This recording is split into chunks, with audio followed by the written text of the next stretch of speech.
सर्व माता भगिनींना सांगायचं आहे की 31 ऑगस्ट ही अर्ज करण्याची शेवटची दिवस नाही आहे। नोंदणी ही पुढेही चालू राहणार आहे।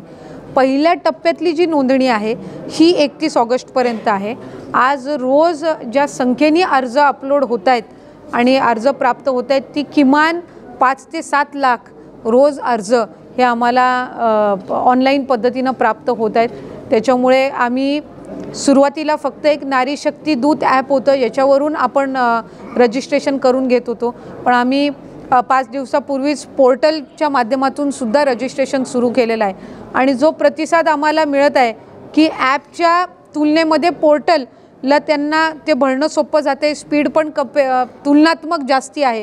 त्याच्यामुळे आम्ही पोर्टलला अधिकाधिक गती देऊन त्याच्यावर रजिस्ट्रेशन हे आपण करण्याची प्रक्रिया ही सुरू आहे।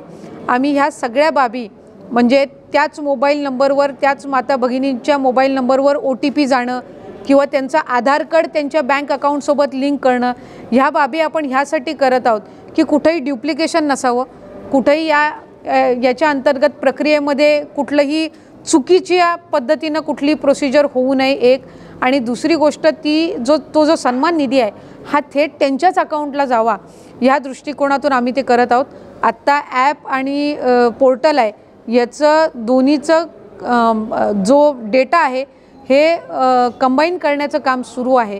आणि त्यात आम्ही काहींनी ॲपमध्ये पण अर्ज भरलेला आहे, काहींनी पोर्टलमध्ये पण अर्ज भरलेला आहे। असे डुप्लिकेट अर्जसुद्धा बायफर्केट करण्याचं काम चालू आहे।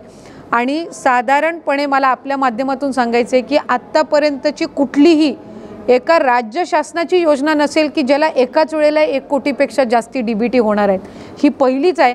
त्यामुळे त्या प्रक्रियेमध्ये अनेक सुधारणा आम्हालाही कराव्या लागत आहेत, कारण जर रोज 5-5, 7-7 लाख अर्ज येत असतील तर त्याच्यामुळे कुठे ना कुठेतरी थोडे कॉम्प्लिकेशन्स मधल्या कालावधीमध्ये होते। पण आता अधिकचे सर्व्हर्सची आम्ही वाढ केलेली आहे, त्याच्यामुळे नक्कीच जो प्रतिसाद आहे हाही वाढत चाललेला आहे। आणि 17 तारखेला पहिलं DBT झाल्यानंतर रजिस्ट्रेशन आणखीन वाढणार आहे, याची सुद्धा आम्हाला जाणीव आहे। त्यामुळे त्या दृष्टीने सुद्धा विभाग म्हणून आम्ही ज्या काही उपाययोजना आहेत ते करत आहोत। ठळक घडामोडींसाठी देशोन्नती न्यूज चॅनलला सबस्क्राइब करा आणि बेल आयकॉन प्रेस करा।